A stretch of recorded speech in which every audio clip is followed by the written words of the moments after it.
Forward. The Life Triumphant, Mastering the Heart and Mind by James Allen. Every being lives in his own mental world. His joys and sorrows are the creations of his own mind and are dependent upon the mind for their existence. In the midst of the world, darkened with many sins and sorrows, in which the majority live, there abides another world, lighted up with shining virtues and unpolluted joy, in which the perfect ones live. This world can be found and entered, and the way to it is by self-control and moral excellence. It is the world of the perfect life, and it rightly belongs to man, who is not complete until crowned with perfection. The perfect life is not the faraway, impossible thing that men who are in darkness imagine it to be. It is supremely possible and very near and real. Man remains a craving, weeping, sinning, repenting creature just so long as he wills to do so by clinging to those weak conditions. But when he wills to shake off his dark dreams and to rise, he arises and achieves. James Allen. Hail to thee, man divine, the conqueror of sin and shame and sorrow, no more weak. Worm-like and grovelling art thou? No, nor wilt thou again bow down to things that weak. Scourgings and death upon thee, thou dost rise, triumphant in thy strength, good, pure, and wise. End of Forward. Chapter 1 of The Life Triumphant, Mastering the Heart and Mind by James Allen. Faith and Courage. For those who will fight bravely and not yield, there is triumphant victory over all the dark things of life. I state this at the beginning that the reader may know there is no uncertainty about it. In the course of this book, I shall show what are the elements in character and conduct which go to build up the life of calm strength and superlative victory. To stand face to face with truth, to arrive, after innumerable wanderings and pains, at wisdom and bliss, not to be finally defeated and cast out, but ultimately to triumph over every inward foe. Such is man's divine destiny, such his glorious goal, and this every saint, sage, and Savior has declared. In the present stage of the life of humanity, comparatively few reach this place of triumph, though all will reach it at last. Yet there is a glorious company of perfect ones who have attained in the past, and their numbers being added to with each succeeding age. Men are as yet learners in the school of life, and most men die learners. But there are some who, in this life, through fixity of purpose and strenuous fighting against darkness, pain, and ignorance, acquire a right knowledge of life and pass joyfully beyond the pupil stage. Man is not to remain forever a schoolboy in the universe, to be whooped for follies and errors.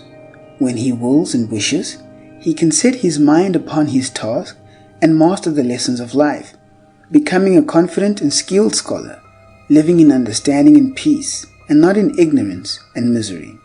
The sorrows of life are profound and deeply rooted, but they can be fathomed and rooted out. The passions and emotions of human nature are, in their ungoverned state, overwhelming and painfully conflicting, but they can be so softened down, harmonized, and wisely directed and understood as to become obedient servants for the outworking of enlightened purposes. The difficulties of life are great, its battle fierce, and its wished-for issues are uncertain and elusive, so much so that every hour men and women are breaking down under the strain. Yet these conditions have no objective and arbitrary existence. In their true nature they are subjective and purely mental, and can be transcended. There is no inherent and permanent evil in the universal order, and the mind can be lifted up to the moral altitude where evil can touch it no more. A steadfast faith in an eternal and universal justice, in an overruling good, is the prelude to the life triumphant. The man who aims to become strong, serene, and steadfast at heart must at the onset have no doubt that the heart of life is good. He who is to gaze upon the cosmic order and experience the rapture of emancipation must realize that there is no disorder in his life but that which he creates. This realization is difficult, so prone is the mind, in its imperfect stages, to self-pity and self-justification, but it can be attained and must be attained by him who is to live the freed life. At first, it must be believed, and the belief must be adhered to until it ripens into realization and knowledge. The sufferings of life are greatly reduced when they are accepted as disciplinary experiences, and the man of faith does so accept them. The sufferings of life are transcended and put away when all experiences are accounted good and are utilized in the development of character, and the man of knowledge does so regard and utilize them. Faith is the great dawn which precedes the full and perfect day of knowledge. Without it there can be no attainment of strength, no permanent security of heart. The man of faith does not succumb when difficulties present themselves. He does not despair when troubles overtake him. However steep and dark his path may seem, he looks forward to a brighter pathway ahead. He sees a destination of rest and light beyond. They who have no faith in the triumph of good ignominiously succumb to the elements of evil. And this must be so, for he who does not elevate good elevates evil. And seeing evil as the master of life, he receives the wages of evil. There are those who, having yielded to defeat in the battle of life, talk thoughtlessly about the wrongs they have suffered at the hands of others. They believe, and try to make others believe, that they would have been successful or rich or famous, but for the treachery and villainy of those about them. They tell, for the 1000th time, how they have been deceived, defrauded, and degraded by others. They imagine that they themselves are all trust, all innocence, all honesty and good nature, and that nearly everyone else is all that is bad and malicious. They tell how they would have been just as prosperous and honored as others if they had been as selfish as those others, and that their great drawback and chief source in themselves of their failures is that they were born with too great an endowment of unselfishness. Such self-praising complainers cannot distinguish between good and evil, and their faith in human nature and the goodness of the universe is dead. Looking upon others, they have eyes for evil only. Looking upon themselves, they see only suffering innocence. Rather than discover any evil in themselves, they would have all humanity bad. In their hearts, they have enthroned the wretched demon of evil as the lord of life, and see in the course of things only a selfish scramble in which the good is always crushed and the evil rises triumphant. Blind to their own folly, ignorance, and weakness, they see nothing but injustice in their fate, nothing but misery and wretchedness in their present condition. He who would have even a useful and successful life, yet alone a spiritually noble and victorious one, must at once root out and cast away this wretched condition of mind that negates all that is good and pure and gives preeminence to all that is base and impure.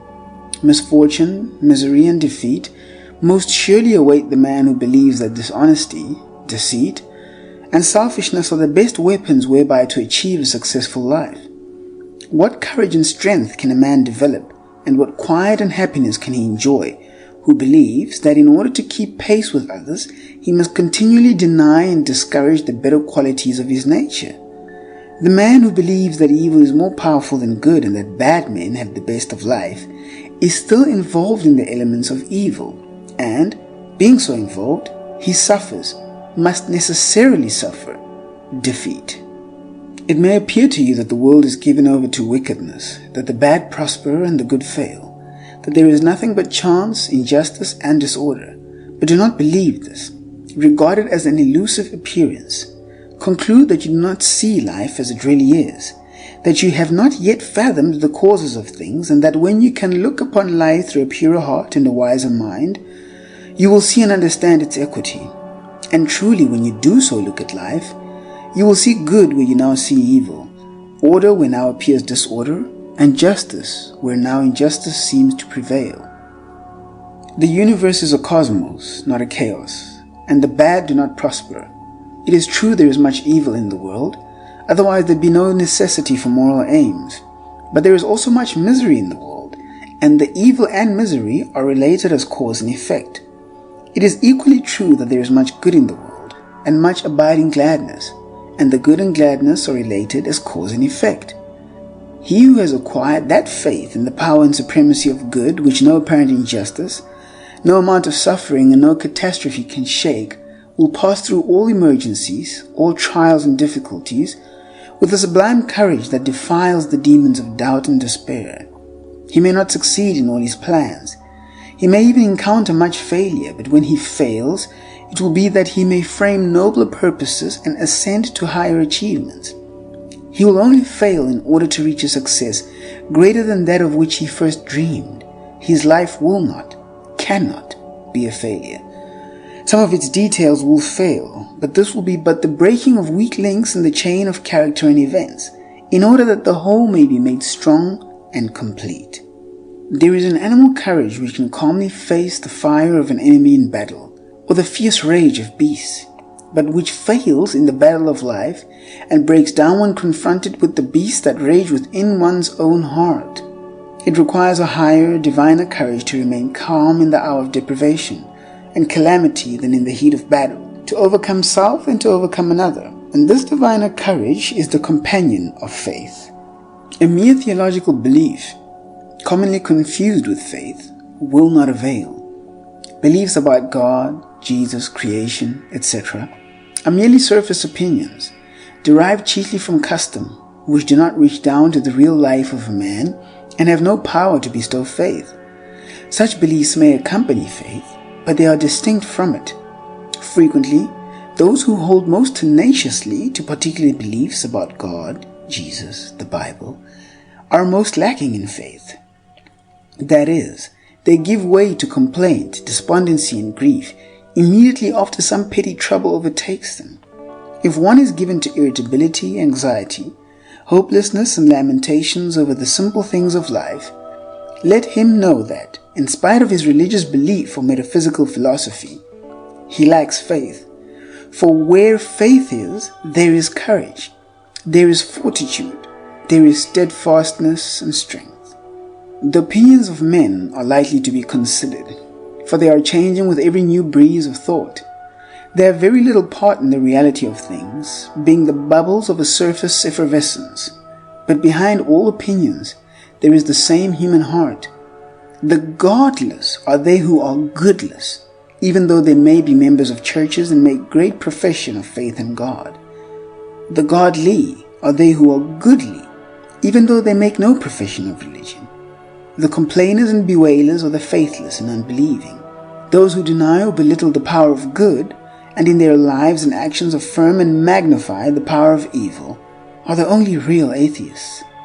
Faith bestows that sublime courage that rises superior to the petty and selfish disappointments and troubles of life, that acknowledges no defeat except as a step to victory, that is strong to endure, patient to wait, and energetic to struggle. It perceives the benign law of truth in all things, and is assured of the final triumph of the heart and the kingly power of the mind.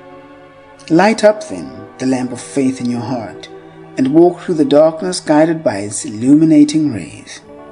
Its light is dim and cannot be compared with the sunlight brilliance of knowledge, but it suffices to lead one safely through the mists of doubt and the black darkness of despair, along the narrow thorny ways of sickness and sorrow, and over the treacherous plains of temptation and uncertainty.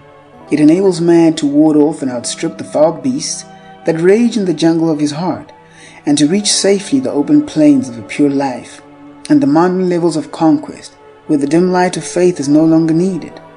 For leaving behind him all the darkness, all the doubt, error, and sorrow, he enters into a new consciousness and upon a higher round of life, works and acts, and lives self-contained and peaceful in the full and glorious light of knowledge. End of Chapter 1. Chapter 2 of the Life Triumphant, Mastering the Heart and Mind by James Allen.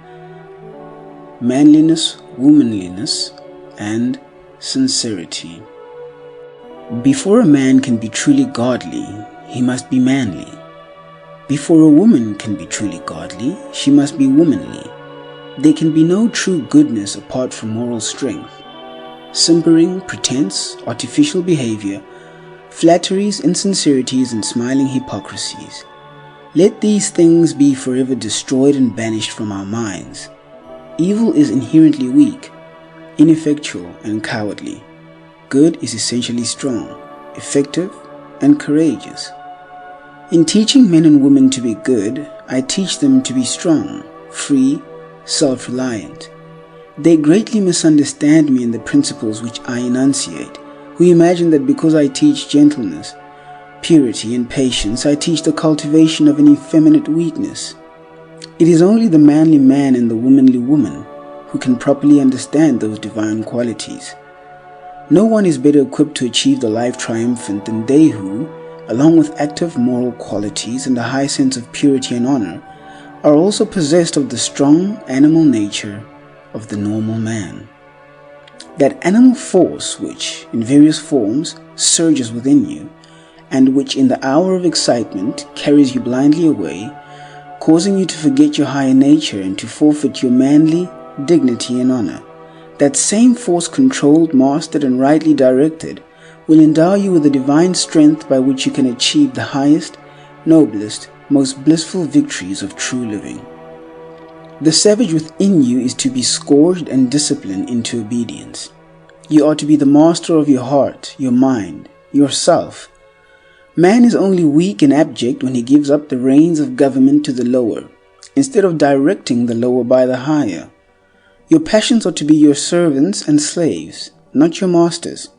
See that you keep them in their places, duly controlled and commanded, and they shall render you faithful, strong, and happy service. You are not vile. There is no part of your body or mind that is vile. Nature does not make mistakes. The universe is framed on truth. All your functions, faculties, and powers are good, and to direct them rightly is wisdom, holiness, happiness. To direct them wrongly is folly, sin, and misery. Men waste themselves in excesses, in bad tempers, hatreds, gluttonies, and unworthy and unlawful pleasures, and then blame life. They should blame themselves.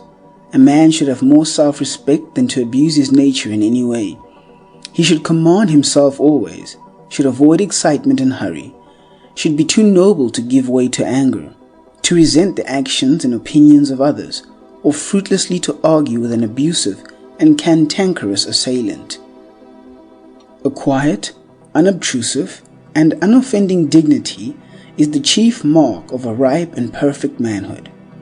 Honor others and respect yourself. Choose your own path and walk it with a firm, unflinching step, but avoid a meddlesome interference with others. In the true man, opposing qualities are blended and harmonized. A yielding kindness accompanies an unbending strength. He adapts himself gently and wisely to others without sacrificing the steadfast principles upon which his manhood is built. To have that iron strength that can go calmly to death rather than yield one jot of truth, along with that tender sympathy that can shield the weak and mistaken enemy, is to be manly with a divine manhood. Be true to the dictates of your own conscience, and respect all who do the same, even though their conscience should lead them in a direction the reverse of your own. One of the most unmanly tendencies is to pity another because he chooses opinions or religion contrary to those of oneself. Why pity a man because he is agnostic or an atheist, or a Buddhist or a Christian, because he does not hold this opinion or that belief? Such pity should be rightly named contempt.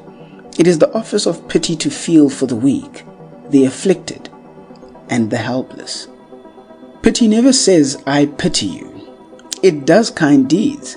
It is superciliousness that professes pity for the strong, the self-reliant, for those who have the courage to mark out their own path and to walk it boldly. Why should he be forced to hold my opinion or yours? If what I say and do appeal to his reason and conscience is right, then he'll be one with me and work hand in hand with me. But if my work be not his work, he is nonetheless a man. He has his duty, though it not be my duty. When I meet one who is self-respecting and who dares to think for himself, I will salute him as a man, and not harbor in my heart a contemptible pity for him, because indeed he rejects my conclusions. If we are to be responsible, self-acting beings in a law-begotten universe, let us be masters of our own wills, and respect the free will of others. If we are to be strong and manly, let us be large-hearted and magnanimous. If we are to triumph over the miseries of life, let us rise superior to the pettiness of our own nature. Men weep in their weakness and cry out in misery of heart and degradation of mind. How plain, then, is the way of emancipation, how sublime the task of triumph. Be master of yourself, eliminate weakness, exercise the mocking fiend, selfishness, in whom is all weakness and wretchedness. Do not pander to unnatural cravings, to unlawful desires, or to morbid self-love and self-pity. Give them no quarter, but promptly stamp them out with disciplinary decision and strength. A man should hold himself, as it were, in the hollow of his hand. He should be able to take up and to lay down. He should know how to use things and not be used by them. He should neither be the helpless captive of luxury, nor the whipped slave of want, but should be self-contained and self-sufficient, master of himself under all conditions. He must train and direct his will in the way of self-mastery, which is the way of obedience to the law of his nature. Disobedience to law is the supreme evil in man, the source of all his sin and sorrow. In his ignorance, he imagines he can triumph over law and subdue the wills of others. He thus destroys his power. Man can triumph over his disobedience, over ignorance, sin, egotism, and lawlessness. He can conquer self, and herein lies his manly strength and divine power. He can comprehend the law of his being and obey it as a child obeys the will of its father. He can sit the crowned king of all his functions and faculties, using them wisely in unselfish service, and not as instruments of selfishness and greed. There is no bad habit that he cannot uproot, no sin that he cannot subdue, no sorrow that he cannot comprehend and conquer. Let a man then know his worth and keep things under his feet. Let him not peep or steal or skulk up and down with the air of a charity boy or an interloper in the world which exists for him. A manly self-reliance is not only compatible with, but is the accompaniment of, a divine humility. A man is only arrogant and egotistic when he usurps authority over others. He cannot claim nor exercise too great an authority over himself. Strong self-command, with gentle consideration for others, combine to make the truly manly man. To begin with, a man must be honest, upright, sincere. Deceit is the blindest folly. Hypocrisy is the weakest thing on earth. In trying to deceive others, a man most of all deceives himself. A man should be so free from guile, meanness, and deceit as to be able to look everybody in the face with a clear, open, unflinching gaze, free from shame and confusion, and with no inward shrinking or misgivings. Without sincerity, a man is but a hollow mask, and whatsoever work he attempts to do, it will be lifeless and ineffectual. Out of a hollow vessel nothing but the sound of hollowness can come, and from insincerity nothing but empty words can proceed. Many are not consciously hypocrites, yet fall victims, thoughtlessly, to little insincerities which undermine happiness and destroy the moral fabric of their character. Some of these people go regularly to their place of worship. They pray daily, year after year, for a purer heart and life, yet come from their devotions to vilify an enemy, or, worse still, to ridicule or slander an absent friend for whom, when they meet him or her, they will have nothing but smiles and smooth words. The pitiful part of it is that they are totally unconscious of their insincerity, and when their friends desert them, they speak complainingly of the faithlessness and hollowness of the world, and of people generally, and tell you sadly that there are no true friends in this world. Truly, for such, there are no abiding friendships. For insincerity, even if not seen, is felt, and those who are incapable of bestowing trust and truth cannot receive it. Be true to others, and others will be true to you. Think well of an enemy and defend the absent friend. If you have lost faith in human nature, discover where you have gone wrong yourself. In the Confucian Code of Morals, sincerity is one of the 5 great virtues, and Confucius thus speaks of it. Quote, "It is sincerity which places a crown upon your lives. Without it, our best actions would be valueless. The seemingly virtuous, mere hypocrites, and the shining light which dazzles us with its splendor, but a poor passing gleam, ready to be extinguished by the slightest breath of passion. To be pure in mind, you must be free from self-deception. You must hate vice as you would a disagreeable odor, and love virtue as you would some beautiful object. There can be no self-respect without it, and this is why the superior man must be guarded in his hours of solitude. The worthless man secretly employs his idle moments in vicious acts, and there is no limit to his wickedness. In the presence of the pure he plays the hypocrite, and puts forward none but his good qualities. Yet how does this disguise hide him when his true character is revealed to the first scrutinizing glance? It has been said that there is a strict watch kept over that which is pointed at by many hands, and gazed at by many eyes. It is in solitude, then, that the upright man has the greatest reason to be guarded." Unquote. Thus the sincere man does not do or say that which he would be ashamed of if it were brought to light. His uprightness of spirit enables him to walk upright and confident amongst his fellow men. His presence is a strong protection, and his words are direct and powerful because they are true. Whatever may be his work, it prospers. Though he may not always please the ears of men, he wins their hearts. They rely on him, trust him, and honor him. Courage, self-reliance, sincerity, generosity, and kindness. These are the virtues which constitute a robust manhood. Without them, a man is but clay in the hands of circumstances, a weak, wavering thing that cannot rise into the freedom and joy of a true life. Every young man should cultivate and foster these virtues, and as he succeeds in living them, will he prepare to achieve the life triumphant. I see coming upon the earth a new race of men and women, men who will be men indeed, strong, upright, noble, too wise to stoop to anger, uncleanness, strife, and hatred. Women who would be women indeed, gentle, truthful, pure, too compassionate to stoop to gossip, slander, and deception. From their loins will proceed superior beings of the same noble type, and the dark fiends of error and evil will fall back at their approach. These noble men and women will regenerate the earth. They will dignify man and vindicate nature, restoring humanity to love, happiness, and peace, and the life of victory over sin and sorrow will be established in the earth. End of Chapter 2.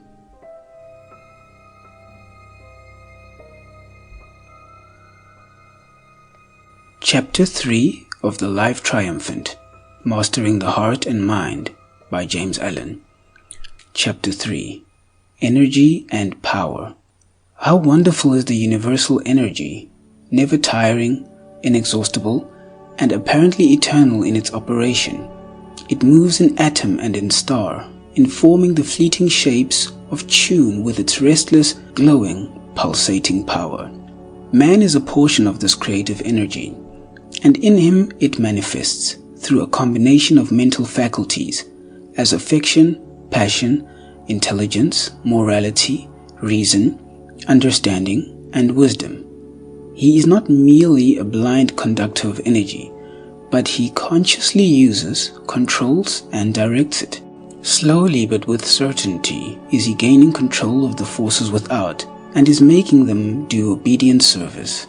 And just as surely will he gain control of the forces within the subtle energies of thought and direct them into channels of harmony and happiness. Man's true place in the cosmos is that of a king, not a slave, a commander under the law of good and not a helpless tool in the reign of evil. His own body and mind are the dual dominion over which he is to reign, a lord of truth, the master of himself, the wise user and controller of his store of pure, eternal, creative energy. Let him walk the earth unshamed, strong, valiant, tender and kind, no longer prostrate in self-abasement, but walking erect in the dignity of perfect manhood, not groveling in selfishness and remorse, nor crying for pardon and mercy, but standing firm and free in the sublime majesty of a sinless life.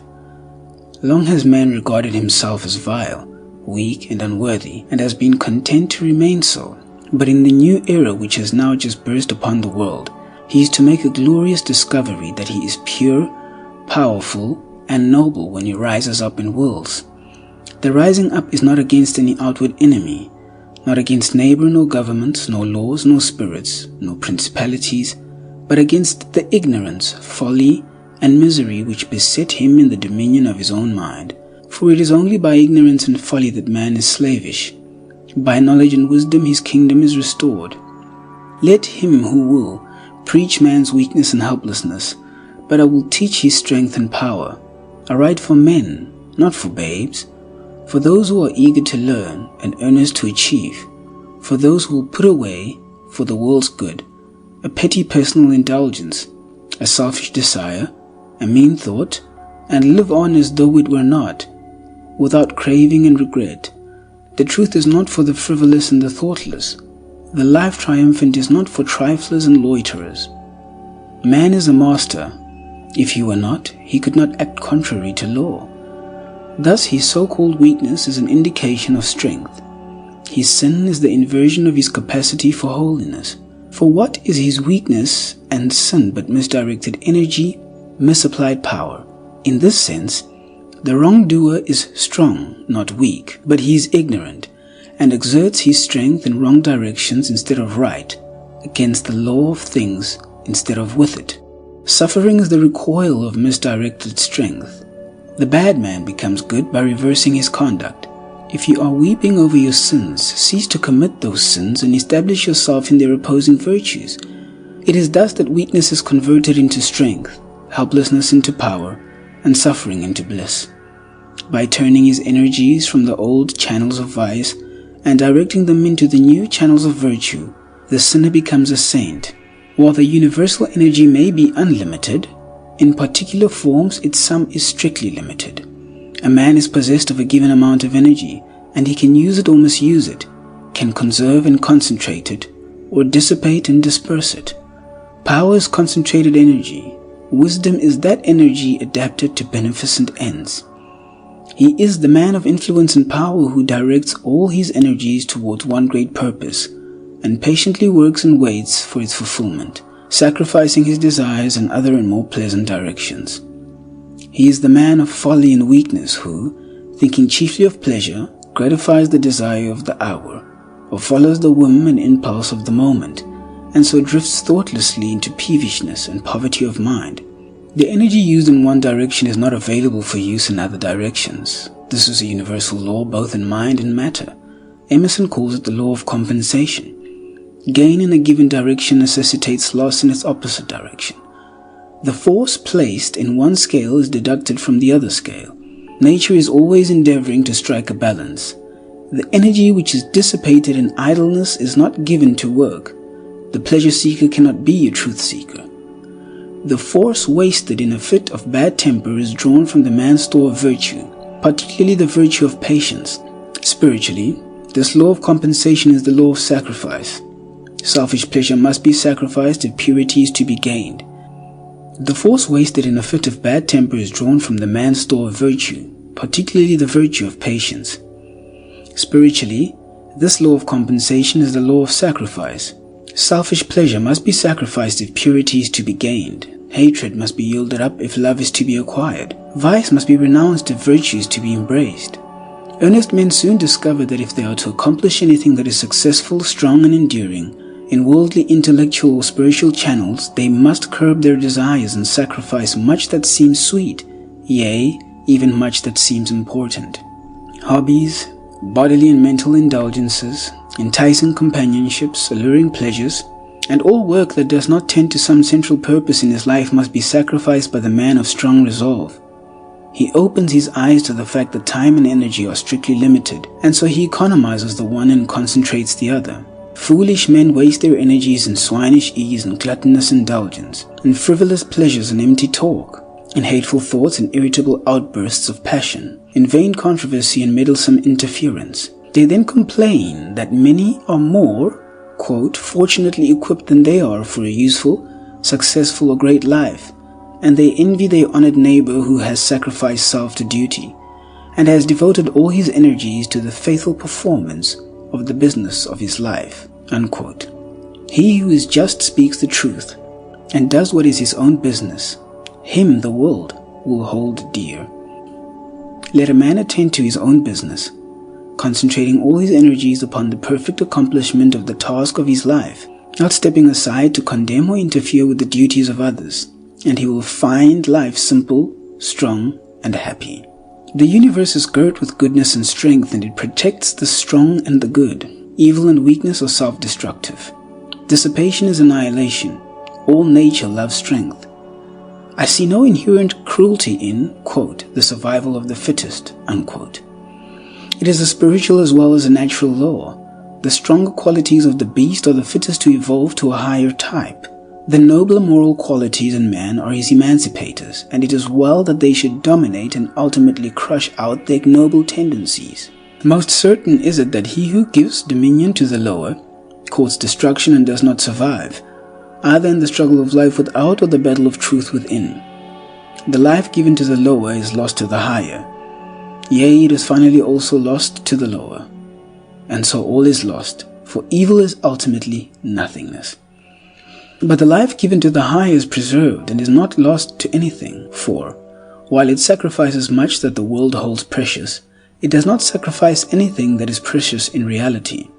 The untrue and worthless must perish, and he who consecrates himself to the good and the true is content that they should perish, and so at last he stands where sacrifice ends and all is gain. Such a one survives in the struggle of life without, and he conquers the battle of truth within. First then, be strong. Strength is the firm basis on which is built the temple of the triumphant life. Without a central motive and fixed resolve, your life will be a poor, weak, drifting, unstable thing. Let the act of the moment be governed by the deep abiding purpose of the heart. You will act differently at different times, but the act will not be wrong if the heart is right. You may fall and go astray at times, especially under great stress, but you will quickly regain yourself, and you will grow wiser and stronger thereby, so long as you guide yourself by the moral compass within, and do not throw it away to gratify indulgence and give yourself up to uncertain drifting. Follow your conscience, be true to your convictions, do at the moment what you regard as right, and put away all procrastination, vacillation, and fear. If you are convinced that in the performance of your duty under certain circumstances the severest measures are necessary, carry out those measures and let there be no uncertainty about it. Err on the side of strength rather than weakness. The measures you adopt may not be the best, but if they are the best you know, then your plain duty is to carry them out. By so doing you will discover the better way. If you are anxious for progress and are willing to learn, deliberate beforehand, but in the tune of action, do not hesitate. Avoid anger and stubbornness, lust and greed. The angry man is the weak man. The stubborn man, who refuses to learn or mend his ways, is the foolish man. He grows old in folly, and grey hairs do not bring him reverence or honor. The sensualist has energy for pleasure only, and reserves none for manliness and self-respect. The greedy man is blind to the nobility of human nature and the glory of a true life. He spends his energies in perpetuating the miseries of hell instead of enjoying the happiness of heaven. Your strength is within you, and you can spend it in burrowing downward or climbing upward. You can dissipate it in selfishness or conserve it in goodness. The same energy will enable you to become a beast or a god. The course along which you direct it will determine its effect. Do not think the thought, "My mind is weak," but convert weakness into strength, and energy into power. By redirecting your mental forces, turn your thoughts into noble channels, put away vain longings and foolish regrets, abandon complaint and self-condolence, and have no dalliance with evil. Lift your face upward, rise up in your divine strength, and spurn from your mind and life all meanness and weakness. Do not live the false life of a whining slave, but live the true life of a conquering master. End of Chapter 3. Chapter 4 of The Life Triumphant, Mastering the Heart and Mind by James Allen. Chapter 4. Self-Control and Happiness. When mental energy is allowed to flow in the line of least resistance and to fall into easy channels, it is called weakness.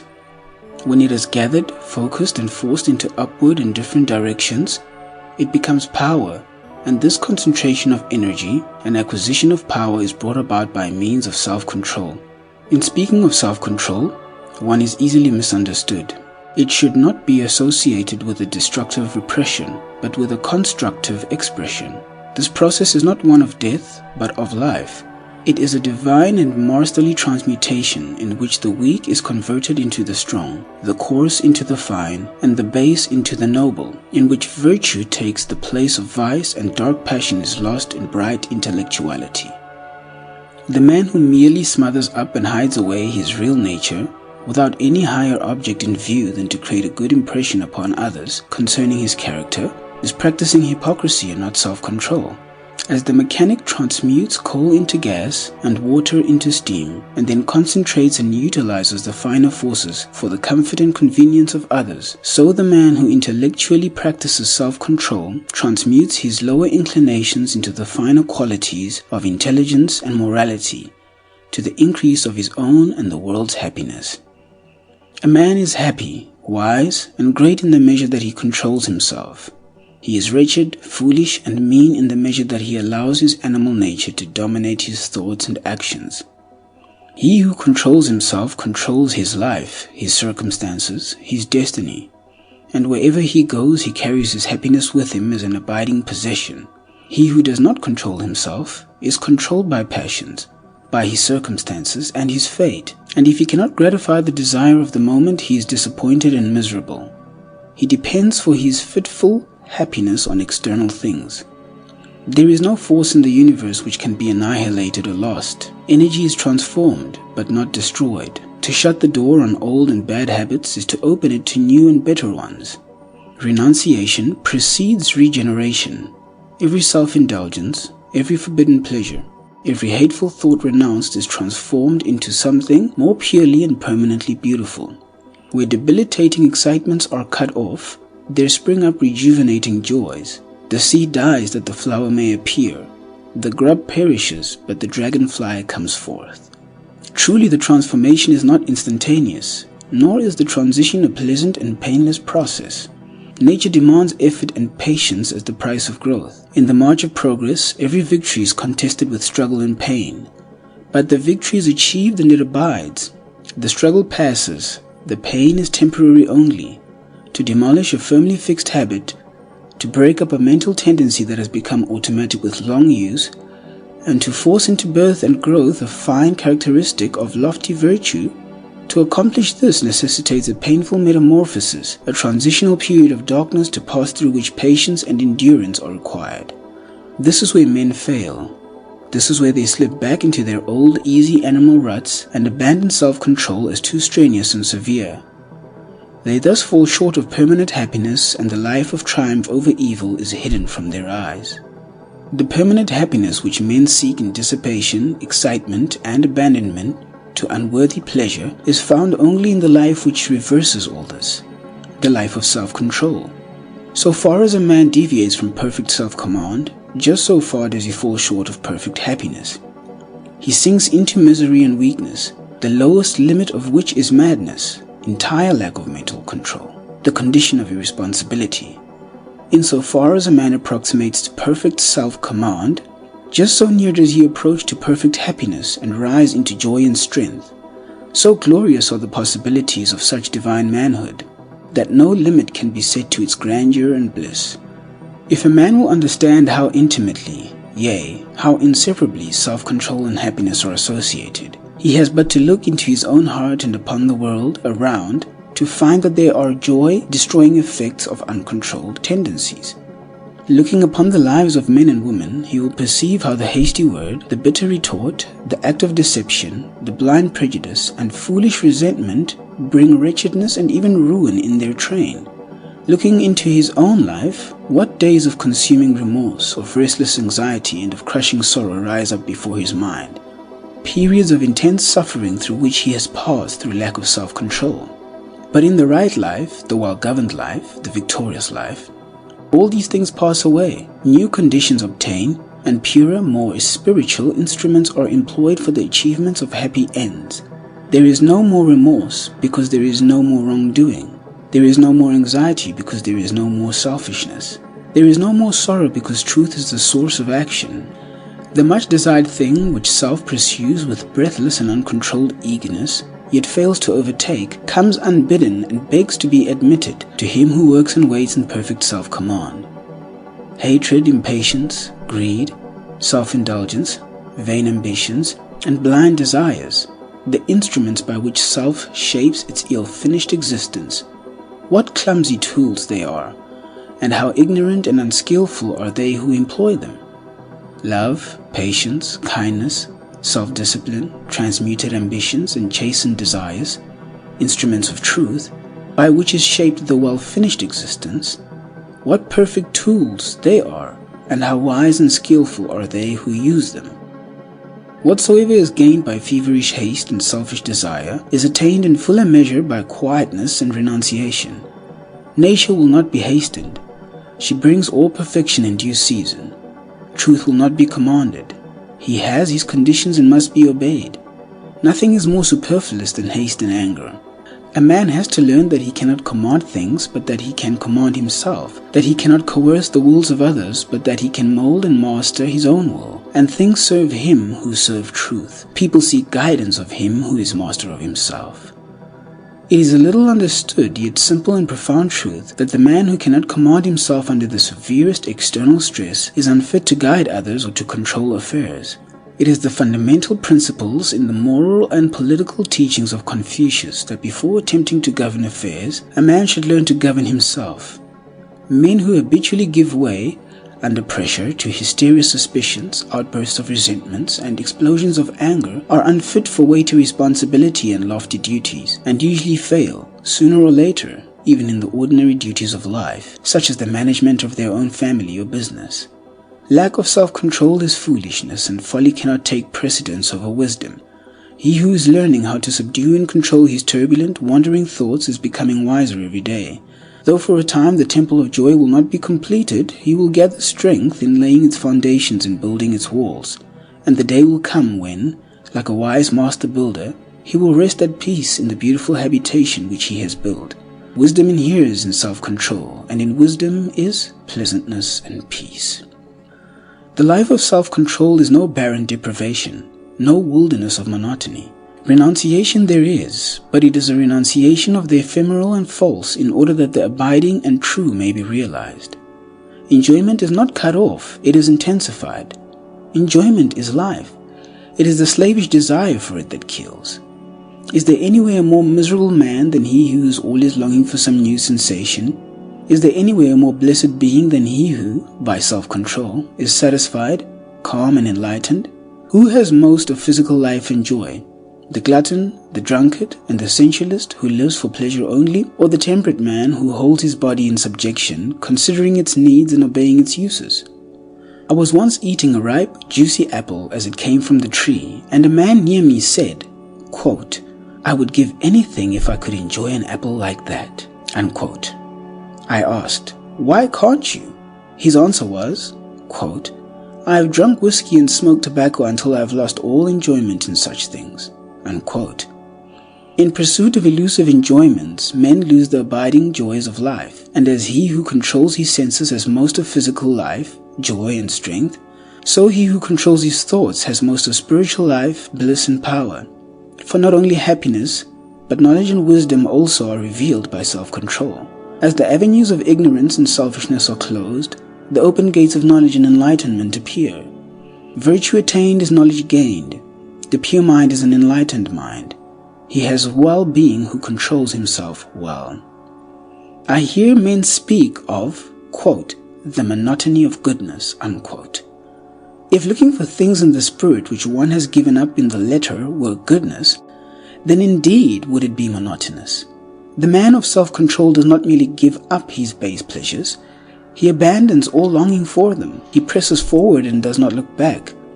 And fresh beauties, new glories, sublimer vistas await him at every step. I am astonished at the revelations which lie hidden in self-control. I am captivated by the infinite variety of truth. I am filled with joy at the grandeur of the prospect. I am gladdened by its splendor and its peace. Along the way of self-control there is the joy of victory, the consciousness of expanding and increasing power, the acquisition of the imperishable riches of divine knowledge, and the abiding bliss of service to humankind. Even he who travels only a portion of the way will develop a strength, achieve a success, and experience a joy which the idle and the thoughtless cannot know. And he who goes all the way will become a spiritual conqueror. He will triumph over all evil and will blot it out. He will gaze with enrapt vision upon the majesty of the cosmic order and will enjoy the immortality of truth. End of Chapter 4. Chapter 5 of the Life Triumphant, Mastering the Heart and Mind by James Allen. Chapter 5, Simplicity and Freedom. You have known what it is to be physically encumbered by some superfluous load. You have experienced the happy relief of dispensing with such a load. Your experience illustrates the difference between a life burdened with a complexity of desires, beliefs, and speculations, and one rendered simple and free by the satisfaction of its natural needs, and a calm contemplation of the facts of existence, eliminating all argument and speculation. There are those who cumber their drawers, cupboards, and rooms with rubbish and clutter. To such an extent is this carried sometimes, that the house cannot be properly cleaned, and vermin swarms. There is no use for the rubbish, but they will not part with it, even though by so doing, they would also get rid of the vermin. But they like to think that it is there, like to feel that they have got it, especially if they are convinced that nobody else has its like. They reason that it may be of some use someday, or it may become valuable, or it brings up old associations which they occasionally resuscitate and take paradoxical pleasure in sorrowing over. In a sweet, methodical, well-managed house, such superfluities bring with them dirt, discomfort, and care are not allowed to accumulate. Or should they have accumulated, they are gathered up and consigned to the fire and the trash bin when it is decided to cleanse and restore the house and give it light, comfort, and freedom. In a like manner, men hoard up in their minds mental rubbish and clutter, cling tenaciously to it, and fear its loss. Insatiate desires, thirsty cravings for unlawful and unnatural pleasures, conflicting beliefs about miracles, gods, angels, demons, and interminable theological complexities. Hypotheses is piled upon hypotheses.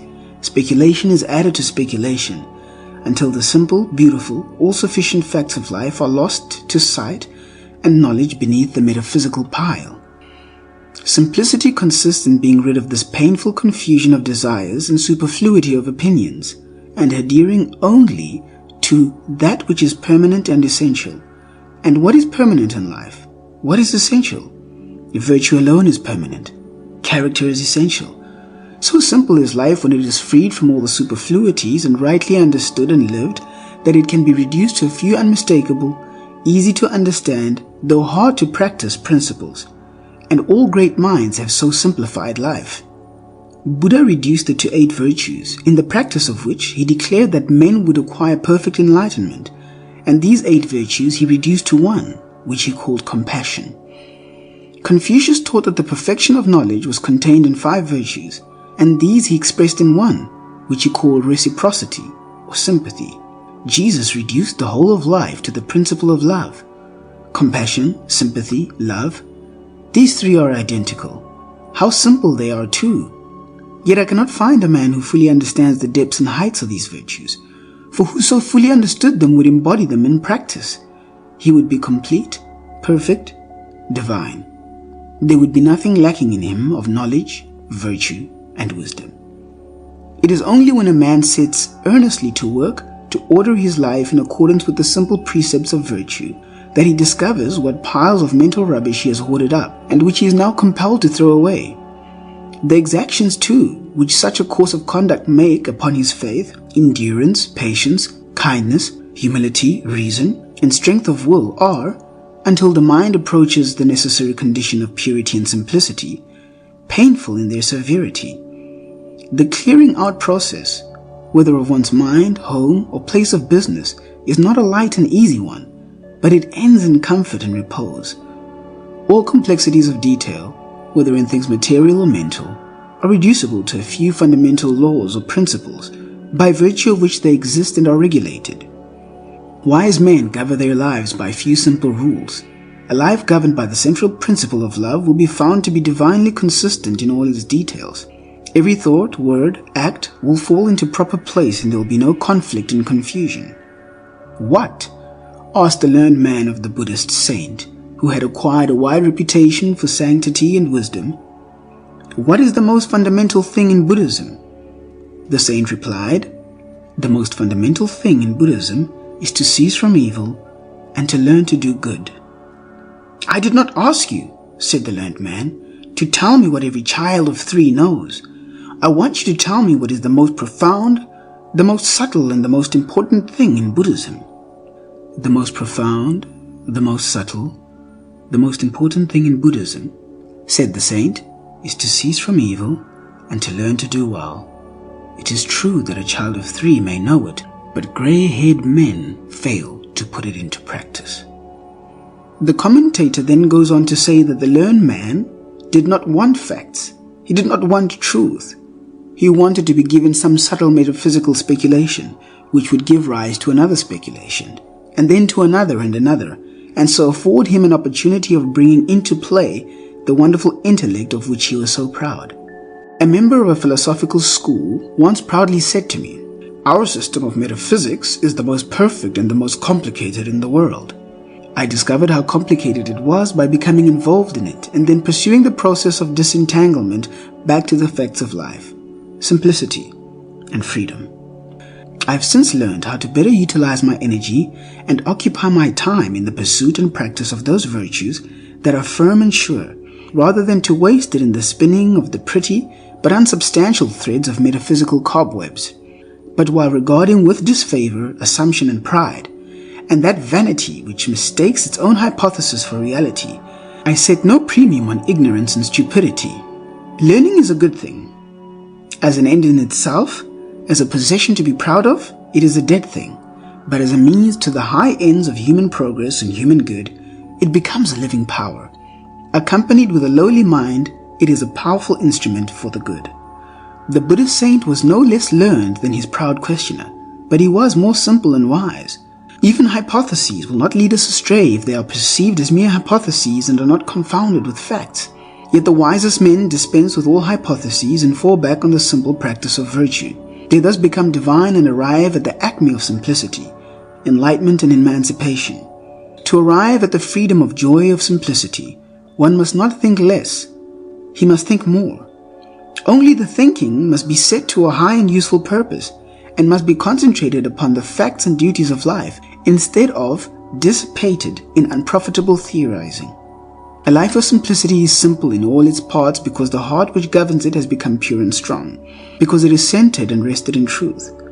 Harmful luxuries in food and vain superfluities in dress, exaggerations of speech and insincerities of action, thoughts that tend to intellectual display and empty speculation, all these are set aside in order that virtue may be better understood and more earnestly embraced.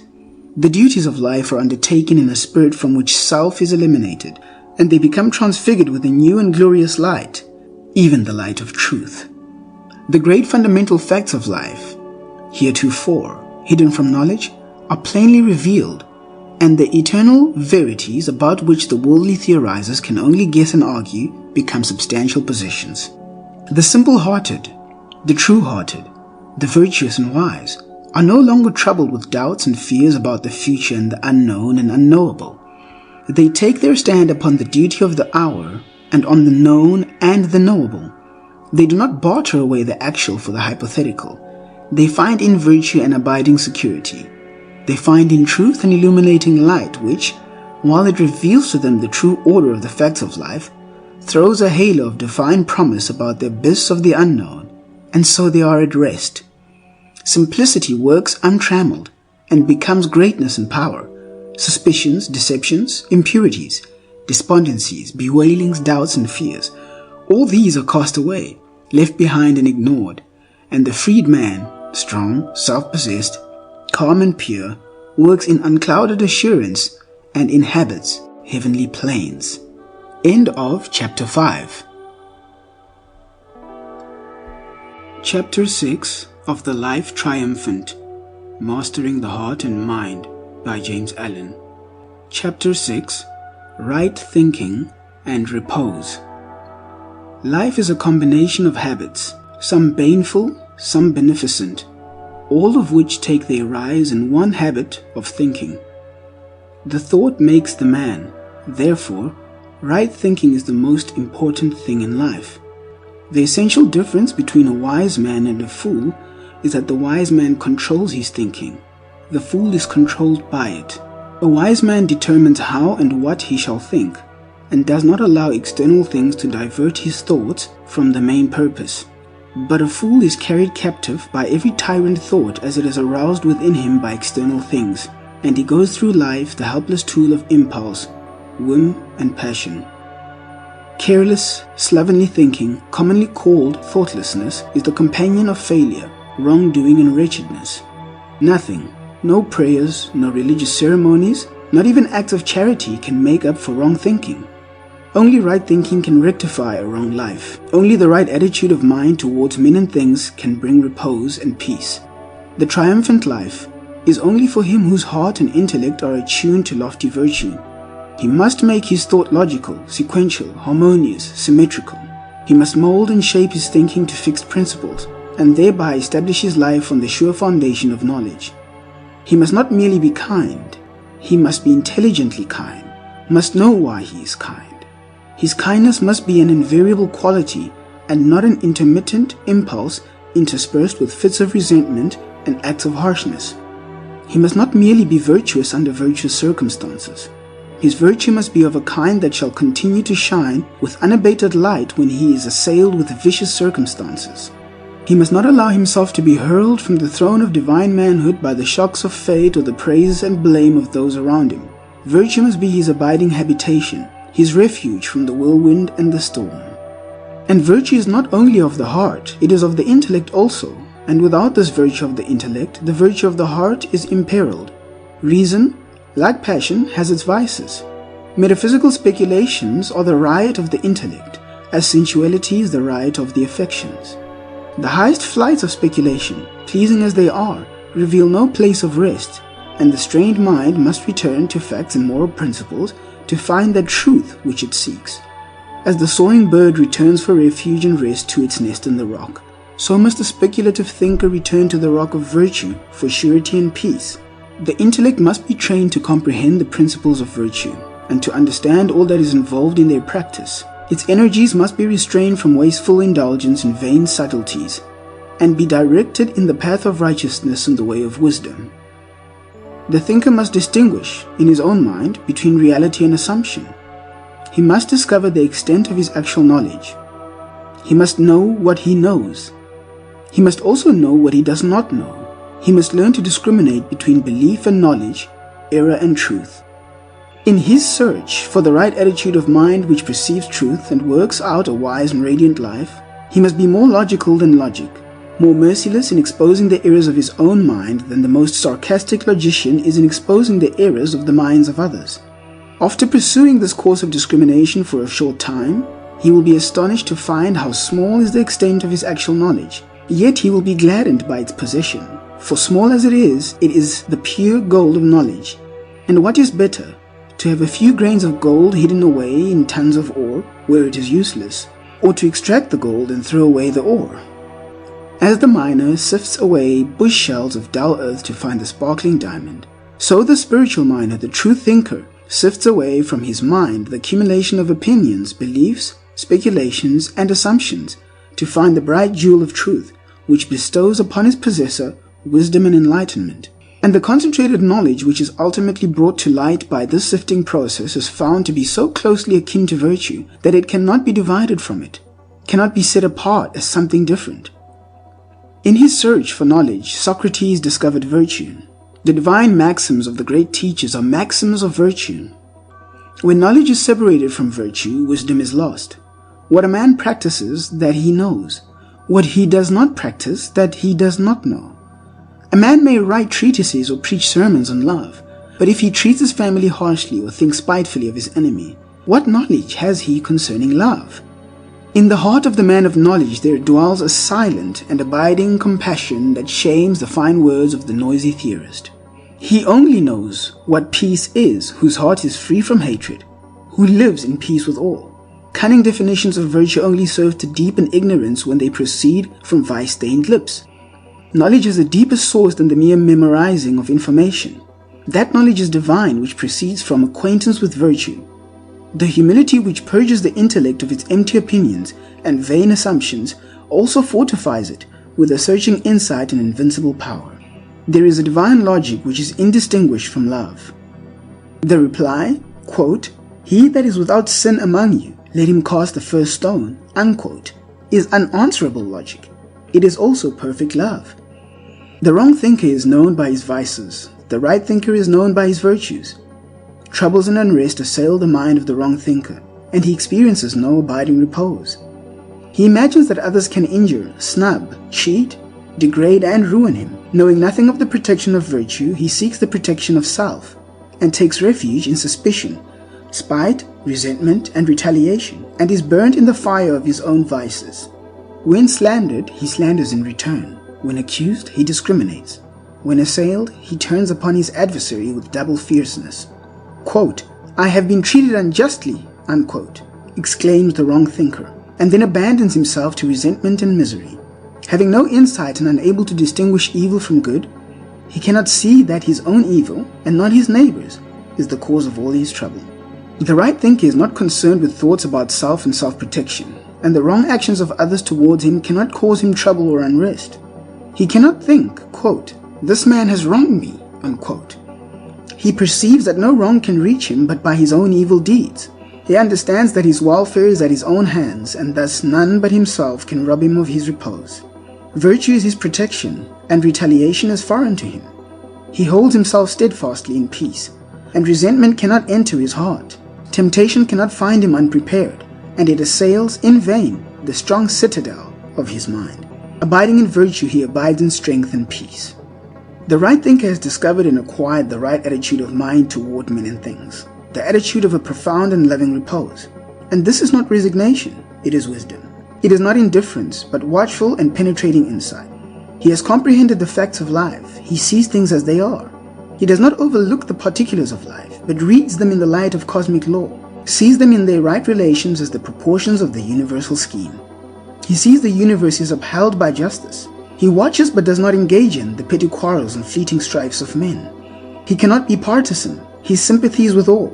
He cannot favor one portion more than another. He knows that good will ultimately conquer in the world, as it has conquered in individuals, that there is a sense in which good already conquers, for evil defeats itself. Good is not defeated. Justice is not set aside. Whatever man may do, justice reigns, and its eternal throne cannot be assailed and threatened, much less conquered and overthrown. This is the source of the true thinker's abiding repose. Having become righteous, he perceives the righteous law. Having acquired love, he understands the eternal love. Having conquered evil, he knows that good is supreme.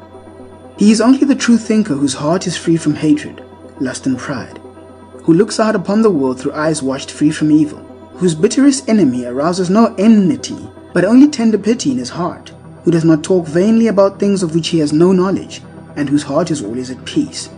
And by this a man may know that his thoughts are in accordance with the truth, that there is no more bitterness in his heart, that malice has departed from him, that he loves where he formerly condemned.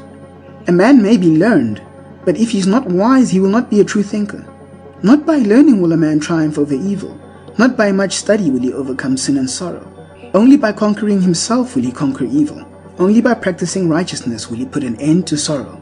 Not for the clever, nor the learned, nor the self-confident is the life triumphant, but for the pure, the virtuous, the wise.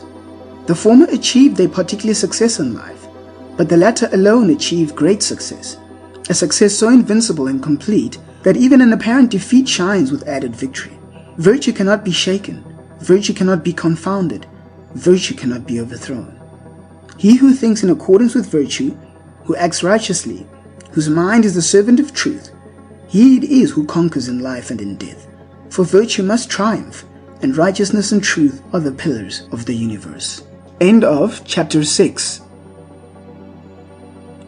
Chapter 7 of The Life Triumphant, Mastering the Heart and Mind by James Allen. Chapter 7. Calmness and Resource. He who has truth is always self-possessed. Hurry and excitement, anxiety and fear have no place in the purified mind and the true life. Self-conquest results in perpetual calm. Calmness is the radiant light which adds a luster to all the virtues. Like the nimbus round the head of the saint, it surrounds virtue with its shining halo. Without calmness, a man's greatest strength is but a kind of exaggerated weakness. Where is a man's spiritual strength? Where indeed is his ordinary manly strength, who loses his balance with almost every petty disturbance from without? And what enduring influence can a man have who forgets himself in sinful abandonment or unseemly rage in the hour of temptation and crisis? The virtuous put a check upon themselves and set a watch upon their passions and emotions. In this way they gain possession of the mind and gradually acquire calmness. And as they acquire calmness, they acquire influence, power, greatness, abiding joy, and fullness and completeness of life.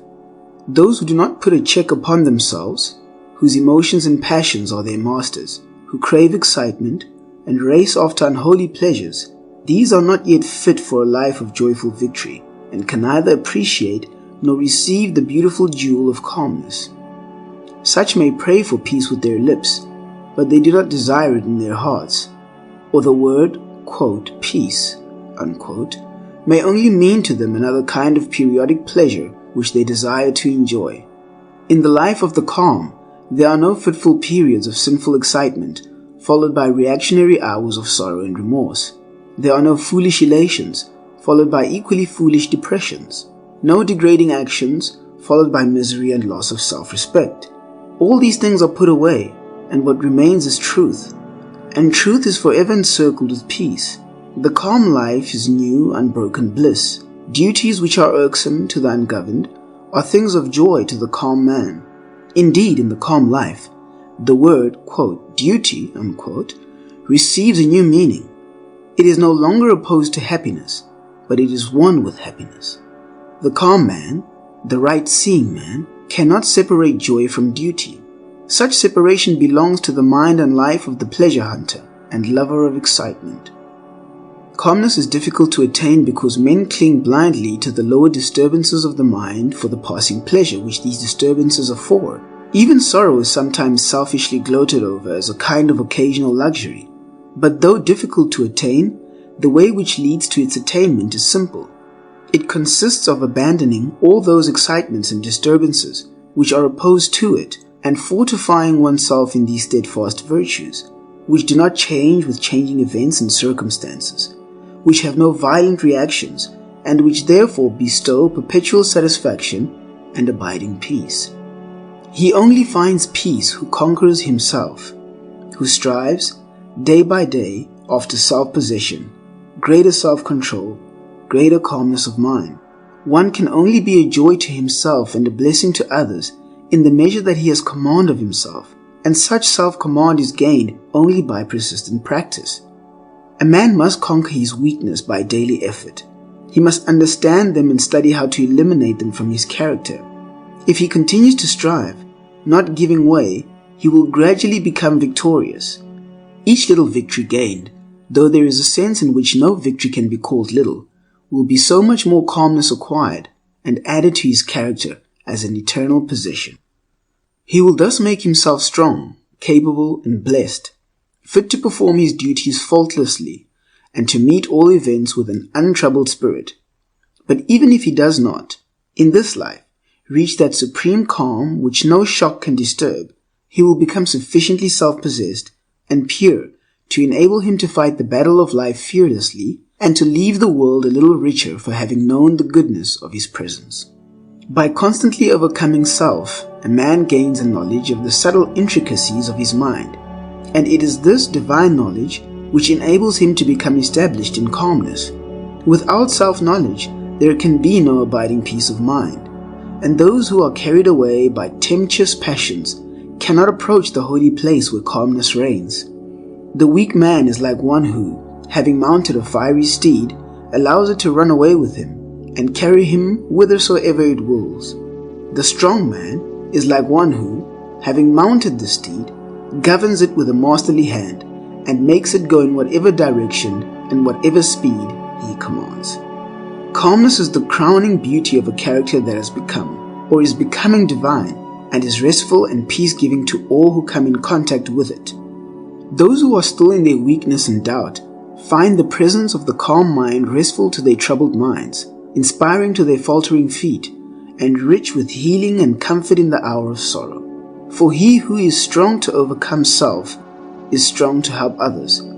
He who has conquered soul weariness is strong to help the weary on the way. That calmness of mind, which is not disturbed or overthrown by trials and emergencies, or by the accusations, slanders, and misrepresentations of others, is born of great spiritual strength.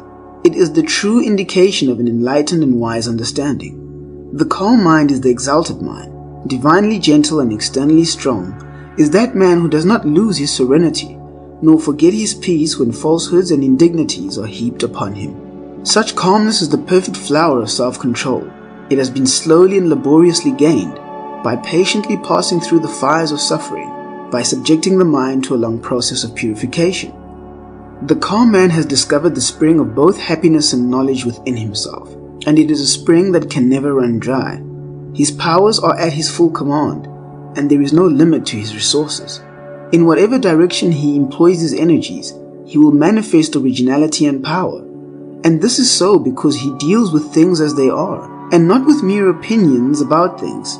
If he has any opinions left, he is no longer enamored of them, but sees them as they are, mere opinions, and therefore of no intrinsic value. He has abolished egotism, and by obedience to law, has become one with the power and nature in the universe. His resources are untrammeled by selfishness, his energies unhindered by pride. There is a sense in which he has ceased to regard anything as his own. Even his virtues belong to truth, and not exclusively to his person. He has become a conscious principle of cosmic power, and is no longer a mean, dwarfed thing seeking petty personal ends. And having put away self, he has put away the greed, the misery, the troubles and fears which belong to self. He acts calmly and accepts all consequences with equal calmness. He is efficient and accurate and perceives all that is involved in any undertaking. He does not work blindly. He knows that there is no chance of favor. The mind of the calm man is like the surface of a still lake. It reflects life and the things of life truly, whereas the troubled mind, like the troubled surface of the lake, gives back a distorted image of all things which fall upon it. Gazing into the serene depths within him, the self-conquered man sees a just reflection in the universe. He sees the cosmic perfection, sees the equity in his own lot. Even those things which are regarded by the world as unjust and grievous, and which formerly appeared so to him, are now known to be the effects of his own past deeds, and are therefore joyfully accepted as portions of the perfect whole. Thus his calmness remains with him, with its illimitable fund of resource in joy and enlightenment. The calm man succeeds where the disturbed man fails. He is fit to deal with any external difficulty who has successfully grappled with the most intricate difficulties and problems within his own heart. He who has succeeded in governing the within is best equipped to govern the without. The calm mind perceives a difficulty in all its bearings and understands best how to meet it. The disturbed mind is the lost mind. It has become blind, seeing not whither to go, but only feeling its own unhappiness and fear. The resources of the calm man are superior to all incidents which may befall him. Nothing can alarm him. Nothing can find him unprepared. Nothing can shake his strong and steadfast mind. Wheresoever duty may call him, there will his strength manifest itself. There will his mind, free from the frictions of self, exhibit its silent and patient power. Whether he be engaged in things worldly or things spiritual, he will do his work with concentrated vigor and penetrating insight. Calmness means that the mind is harmoniously adjusted, perfectly poised. All its extremes, once so antagonistic and painful, are reconciled, merged into one grand central principle, with which the mind has identified itself. It means that the runaway passions are tamed and subjected, the intellect is purified, and the will is merged into the cosmic will. That is, it is no longer centered upon narrow personal ends, but is concerned with the good of all. A man is not wholly victorious until he is perpetually calm. While passing things disturb him, his understanding is unripe, his heart is not altogether pure. A man cannot advance in the triumph of life while he flatters and deceives himself. He must awake and be fully alive to the fact that his sins, sorrows, and troubles are of his own making and belong to his own imperfect condition. He must understand that his miseries have their root in his own sins, and not in the sins of others. He must strive after calmness, as the covetous man strives after riches, and he must not rest satisfied with any partial attainment. He will thus grow in grace and wisdom, in strength and peace, and calmness will descend upon his spirit as the refreshing dew descends upon the flowers. Where the calm mind is, there is strength and rest.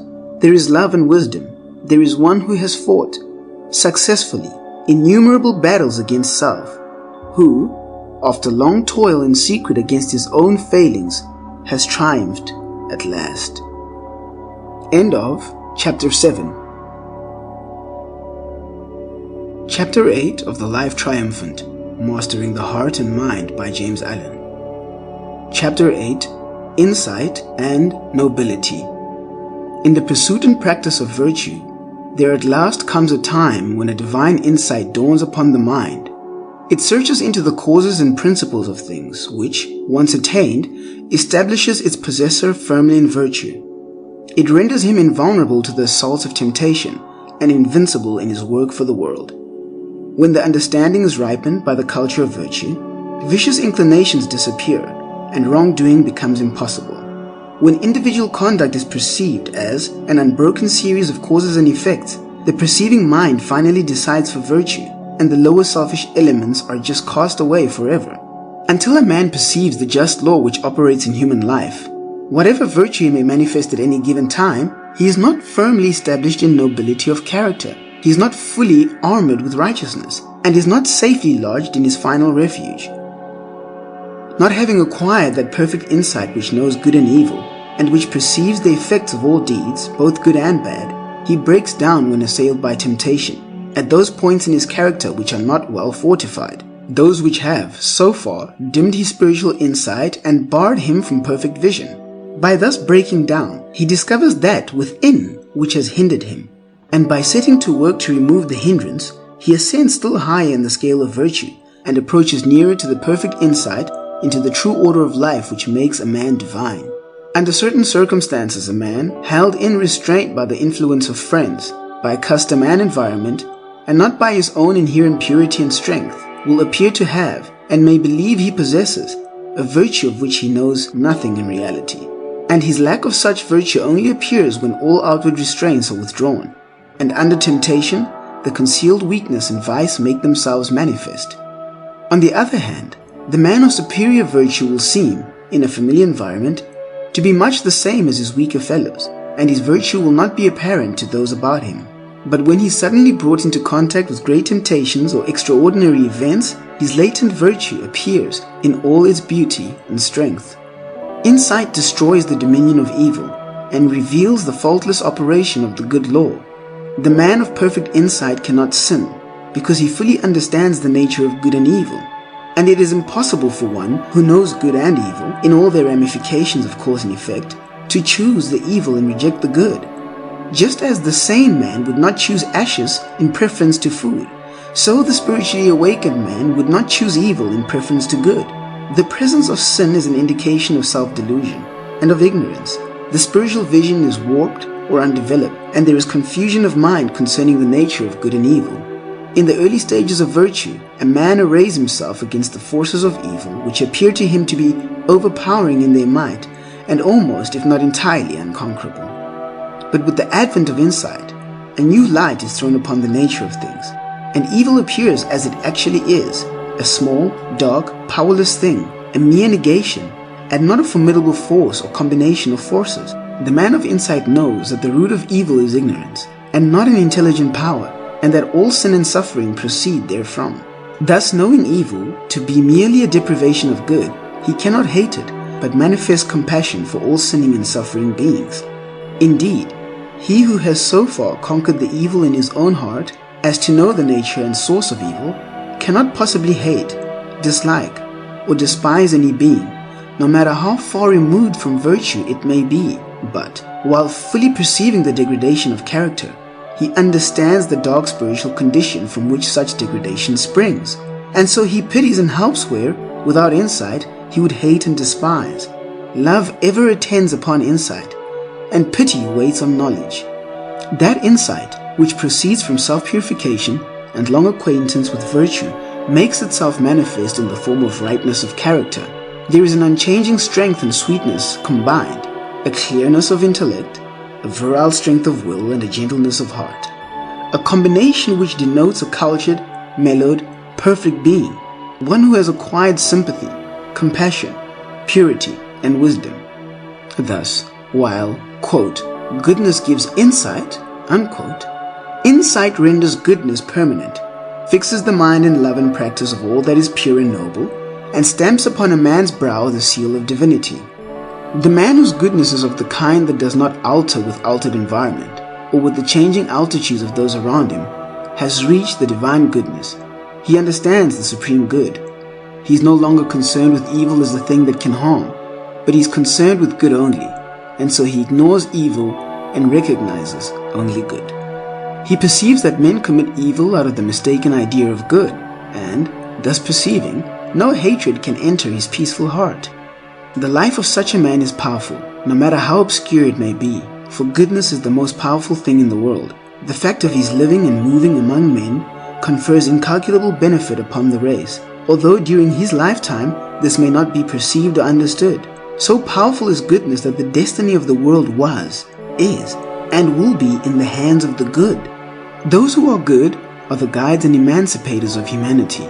In the present period of its development, they are taking the race rapidly along its evolutionary journey, and this, not in any mystical or miraculous sense, but in a very practical and normal sense, by their exemplary lives and the power of their deeds.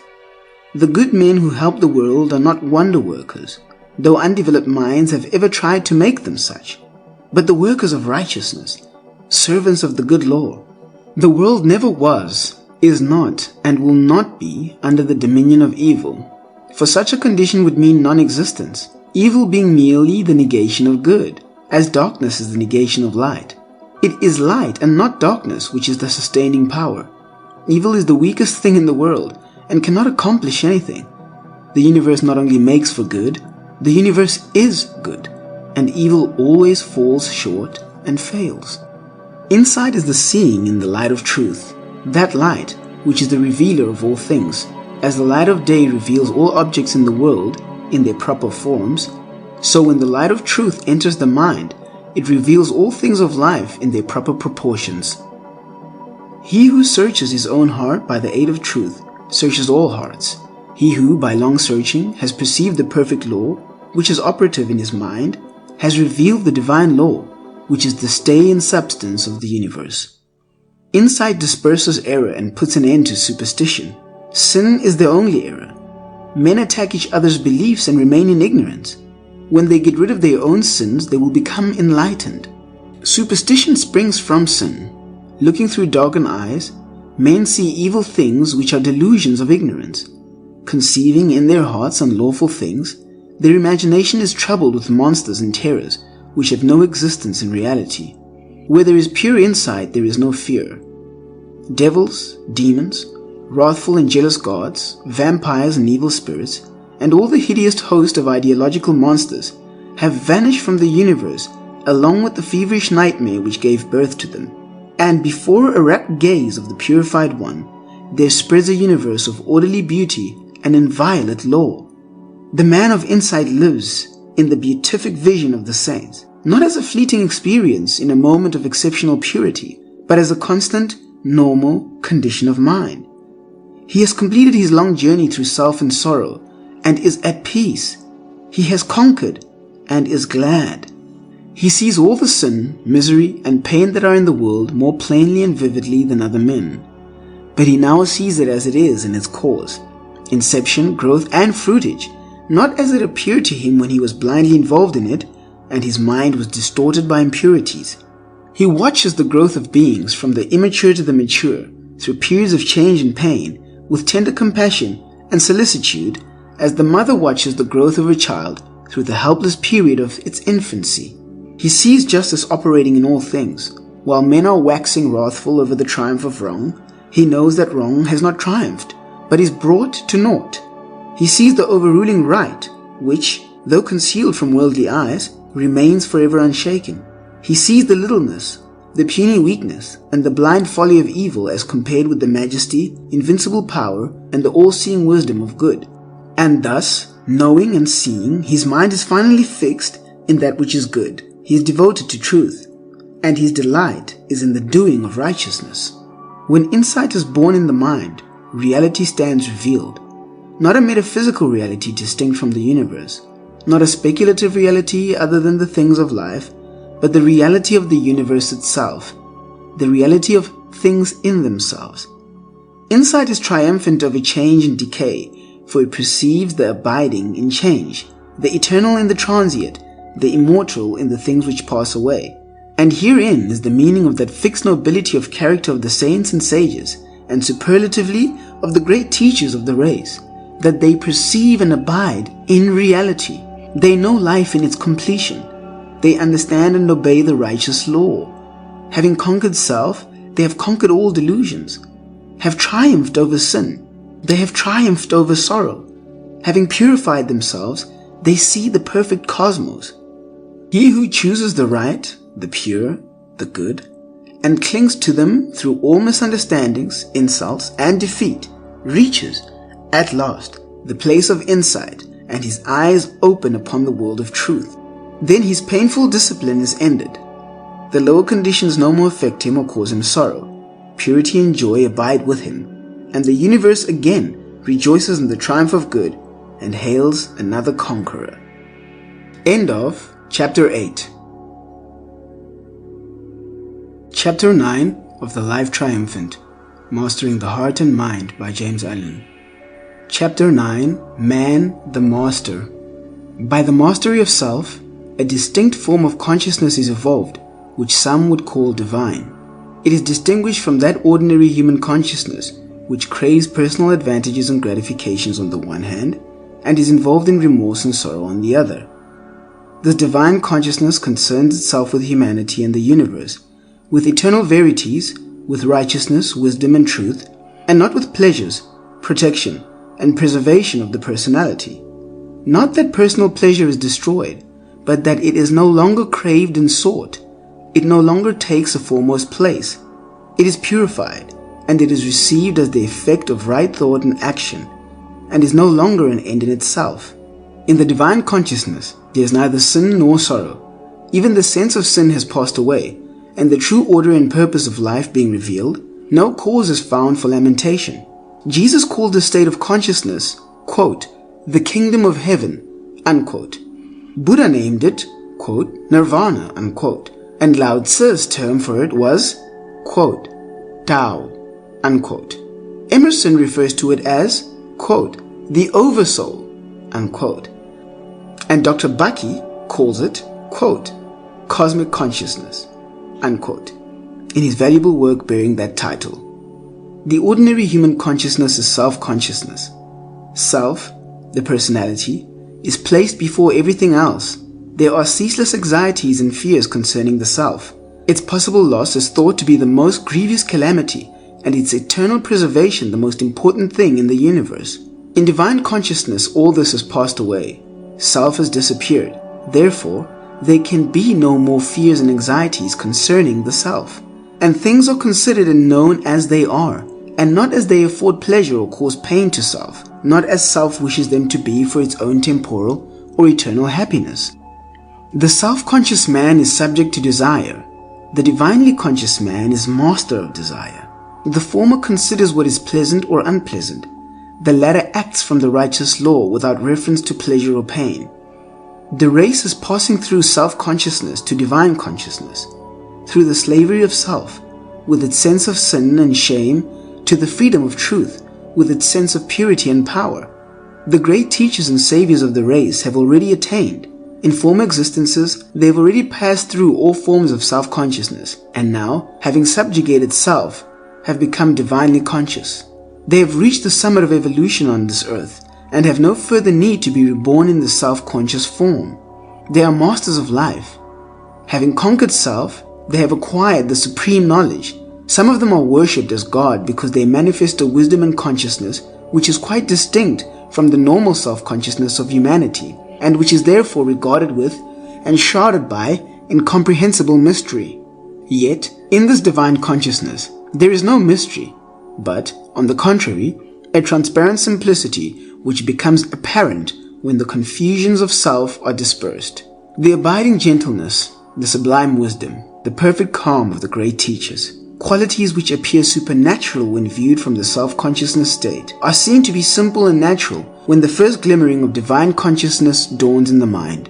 And such divine consciousness does not appear until a high degree of morality is attained by the self-conscious man. Man becomes divinely conscious, divinely wise, divinely gentle and strong, in the measure that he subdues and dominates within those passions by which humanity is subdued and dominated. Man becomes divinely conscious, divinely wise, divinely gentle and strong in the measure that he subdues and dominates within those passions by which humanity is subdued and dominated. The divine master is one who has attained mastery over self. The abiding nobility, beneficent characteristics, and unobtrusive virtue which mark off the spiritually enlightened man from others are the fruits of self-conquest, the logical outcome of a long struggle to master and comprehend those mental forces which self-conscious man blindly obeys without understanding. Self-conscious man is a slave to self, obeying self-centered inclinations. He is in submission to his passions and to the sorrows and pains which allegiance to those passions inflict upon him.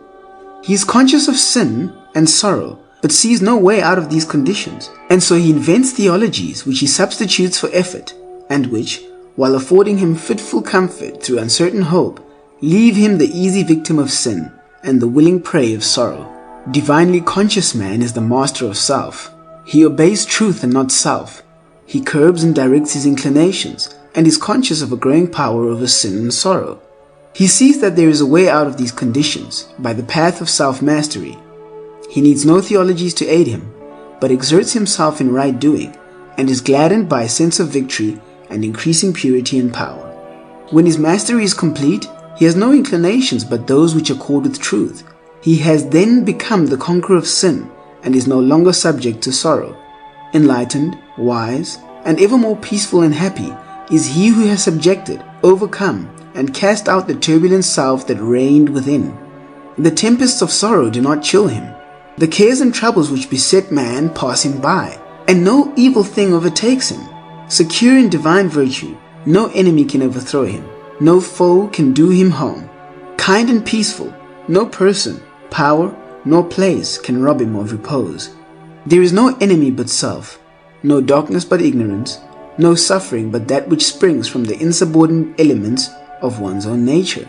No man is truly wise who is involved in likes and dislikes, wishes and regrets, desires and disappointments, sins and sorrow. All these conditions belong to the self-conscious states and are indications of folly, weakness, and subjection. He is truly wise who, in the midst of worldly duties, is always calm, always gentle, always patient. He accepts things as they are and does not wish nor grieve, desire nor regret. These things belong to the divinely conscious state, the dominion of truth, and are indications of enlightenment, strength, and mastery. He who does not desire riches, fame, or pleasures, who enjoys what he has, yet does not lament when it is taken from him, he is indeed wise. He who desires riches, fame, and pleasure, who is discontented with what he has, yet laments when it is taken from him, he is indeed foolish. Man is fitted for conquest, but the conquest of territory will not avail. He must resort to the conquest of self. The conquest of territory renders a man a temporal ruler, but the conquest of self makes him an eternal conqueror. Man is destined for mastery, not the mastery of his fellow men by force, but the mastery of his own nature by self-control. The mastery of his fellow men by force is the crown of egotism, but the mastery of self by self-control is the crown of humility. He is man the master, who has shaken off the service of self for the service of truth, who has established himself in the eternal verities. He is crowned, not only with perfect manhood, but with divine wisdom. He has overcome the disturbances of the mind and the shocks of life. He is superior to all circumstances. He is the calm spectator, but no longer the helpless tool of events, no more a sinning, weeping, repenting mortal. He is pure, rejoicing, upright, immortal. He perceives the course of things with a glad and peaceful heart, a divine conqueror, master of life and death. End of Chapter 9. Chapter 10 of the Life Triumphant, Mastering the Heart and Mind by James Allen. Chapter 10, Knowledge and Victory. Faith is the beginning of the triumphant life, but knowledge is its consummation. Faith reveals the way, but knowledge is the goal. Faith suffers many afflictions. Knowledge has transcended affliction. Faith endures. Knowledge loves. Faith walks in darkness, but believes. Knowledge acts in light and knows. Faith inspires to effort. Knowledge crowns effort with success. Quote, faith is the substance of things hoped for. Unquote. Knowledge is the substance of those things possessed. Faith is the helpful staff of the pilgrim. Knowledge is the city of refuge at the journey's end. Without faith, there will be no knowledge. But when knowledge is acquired, the work of faith is finished. The life triumphant is a life of knowledge, and by knowledge is meant not book learning, but life learning, not superficial facts committed to memory, but the deep facts and truths of life, grasped and comprehended. Apart from this knowledge, there is no victory for man, no rest for his weary feet, no refuge for his aching heart. There is no salvation for the foolish except by becoming wise. There is no salvation for the sinful except by becoming pure. There is no liberation for man from the turmoil and troubles of life but through divine knowledge, reached by the pathway of a pure and blameless life. Nowhere is there permanent peace except in an enlightened condition of mind, and a pure life and an enlightened mind are identical. But there is salvation for the foolish because wisdom can be acquired. There is salvation for the sinful because purity can be embraced. There is liberation for all men from the troubles and turmoil of life because whosoever wills to do so, whether rich or poor, learned or unlearned, can enter the lowly way of blamelessness which leads to perfect knowledge. And because of this, that there is deliverance for the captives and victory for the defeated, there is rejoicing in the high places, and the universe is glad. The man of knowledge, being victorious over himself, is victorious over sin, over evil, over all the disharmonies of life. Out of the old mind marred by sin and sorrow, he has framed a new mind glorified by purity and peace. He has died out of the old world of evil and is reborn in a new world where love and faultless law prevail, where evil is not, and he has become deathless in immortal good. Anxiety and fear, grief and lamentation, disappointment and regret, wretchedness and remorse, these things have no part in the world of the wise. They are the shadowy inhabitants of the world of self, and cannot live, nay, they are seen to have no substantiality in the light of wisdom. The dark things of life are the dark conditions of a mind not yet illumined by the light of wisdom. They follow self as the shadow of substance. Where selfish desires go, there they follow. Where sin is, there they are. There is no rest in self. There is no light in self. And where the flames of turbulent passions and fires of consuming desires are rife, the cool airs of wisdom and peace are not felt. Safety and assurance, happiness and repose, satisfaction and contentment, joy and peace, these are the abiding possessions of the wise, earned by right of self-conquest. the results of the righteousness, the wages of a blameless life. The substance of a right life is enlightenment, knowledge, and the spirit of knowledge is peace. To be victorious over self in all the issues of life is to know life as it is in reality, and not as it appears in the nightmare of self. It is to be in peace in all passages, and not to be stricken with trouble and grief in the common happenings of life. As the scholar is no more troubled by incorrect work and lessons imperfectly done, and the painful reproof and punishment formerly inflicted by his teachers are left behind forever, so the perfected scholar in virtue, the wise man and woman, the enlightened doer of righteousness, is no more troubled with wrongdoing and follow, which are merely the imperfectly accomplished lessons of life, and the scourging sorrow and remorse have passed away forever. The skilled scholar has no more doubt or fear concerning his ability. He has overcome and dispersed the ignorance of his intellect. He has attained to learning, and he knows that he has attained. And he so knows because, having undergone innumerable tests in the form of lessons and examinations, he has at last proved his skill by passing successfully through the severest tests of scholarship. And now he no longer fears, but rejoices when severe tests are applied to prove his ability. He is capable, confident, and glad. Even so, the skilled doer of righteousness is no more troubled with doubt and fear concerning his destiny. He has overcome and dispersed the ignorance of his heart. He has attained to wisdom, and he knows that he has attained. And he so knows because where he formerly failed and fell when tested by the wrong conduct of others, he now maintains his patience and calmness under the severest tests of accusation and reproof. Herein is the glory and victory of divine knowledge, that understanding the nature of deeds, both good and bad, the enlightened doer of good deeds no longer suffers through the bad deeds of others. Their actions towards him can never cause him pain and sorrow, nor rob him of his peace. Having taken refuge in good, evil can no more reach him nor harm him. He returns good for evil, and overcomes the weakness of evil by the power of good. The man who is involved in bad deeds imagines that the bad deeds of others are powerful to do him injury and are filled with grievous harm against him. He is stung with pain and overwhelmed with sorrow, not for his own bad deeds, for these he does not see, but for the wrong deeds of others. Involved in ignorance, he has no spiritual strength, no refuge, and no abiding peace. The man victorious over self is the true seer. He is not the seer of spirits or supernatural phenomena, for such seeing is narrow and illusory. He is the seer of life as it is, both in its particular aspects and in its divine principles, the seer of the spiritual universe of the cosmic law, cosmic love, cosmic liberty. The man of knowledge and victory, who has shaken off the painful dreams of self, has awakened with a new vision, which beholds a new and glorified universe. He is the seer of the eternal, and is blessed with perfect love and endless peace. He is lifted far above all sordid desires, narrow aims, and selfish love and hate. And being so lifted up, he perceives the lawful course of things, and does not grieve when overtaken by the inevitable.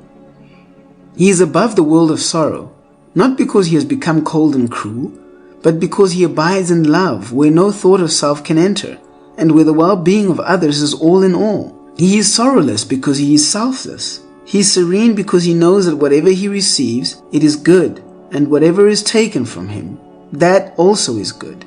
He has transmuted sorrow into love, and is filled with infinite tenderness and abounding compassion. His power is not violent, ambitious, worldly, but pure, peaceful, heavenly, and he is possessed of a hidden strength which knows how to stand and when to bend for the good of others and the world. He is a teacher, though he speaks but little. He is a master, yet he has no desire to rule others.